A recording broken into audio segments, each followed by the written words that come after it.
Hello, fellow classmates of MAN3240 and Dr. Chong. Deborah Walker here to talk to you today about perception.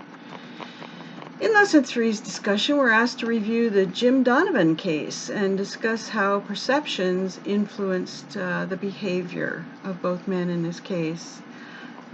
Jim Donovan was a 37-year-old guy who had worked his way up the ranks to become the new CEO of Famous Products Company. Poor Jim, he was all gung-ho about his new appointment to the position by the parent company, Omega. The problem was that the current CEO of Famous Corporation, Don Bird, was not so gung-ho about it. Since people perceive things differently, the same situation is often interpreted and responded to in different ways by different people.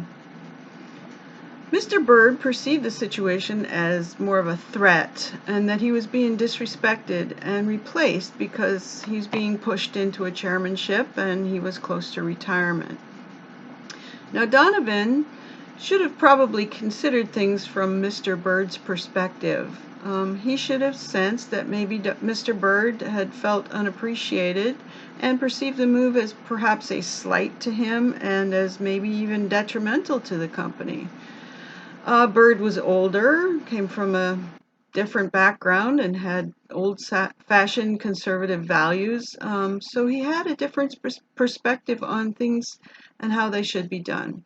Now, Jim, on the other hand, was young and worked his way up out of poverty. Well, they said he was from the other side of the tracks, so he had different experiences that helped to shape his worldview.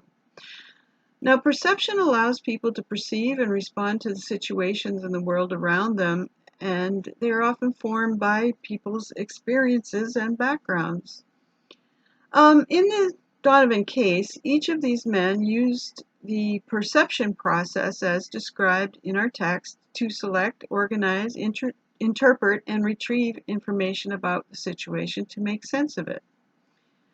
And again, since they come from different backgrounds, they have different perspectives on the situation. However, they both should have taken the time to learn more about each other's perspective prior to their meeting, to ensure that they'd be more successful in communicating and have a better relationship with each other and contribute to the continued success of the company.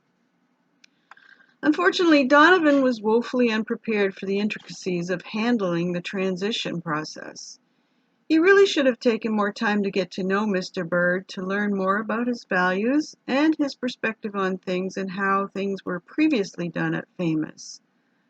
Furthermore, Mr. Bird, and again, as I said before, he felt slighted by the whole situation, and it only made things worse in his view when Donovan only gave him a small amount of his time. He only scheduled a half a day at the office, and then he was going to fly back.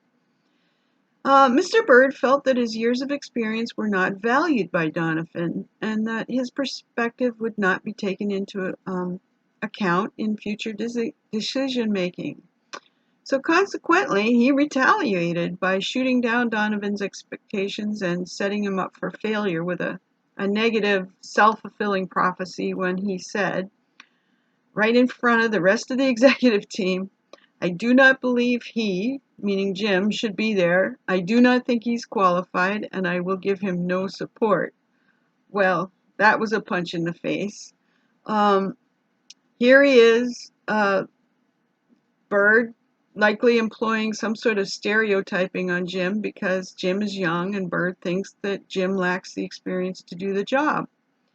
Now, if Donovan had done more research on Bird's background and learned more about the corporate culture at Famous before his visit, he probably would have seen in the picture gallery everybody in suits, and he would have known how to deal with it better and to acclimate himself to the culture.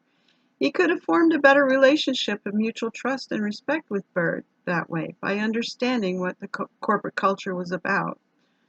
In addition, he should have discussed his plans with Bird, and they both could have come up with an agenda for his visit. That way he wouldn't have been caught so off guard and unprepared.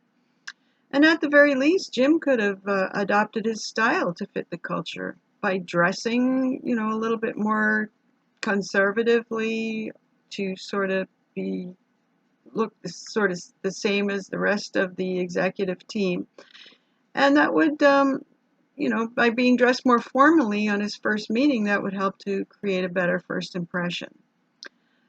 On the other hand, Jim still has time to redeem himself by saying that he respectfully hopes that he can one day change Bird's mind and gain his support by following his lead and keeping the company successful.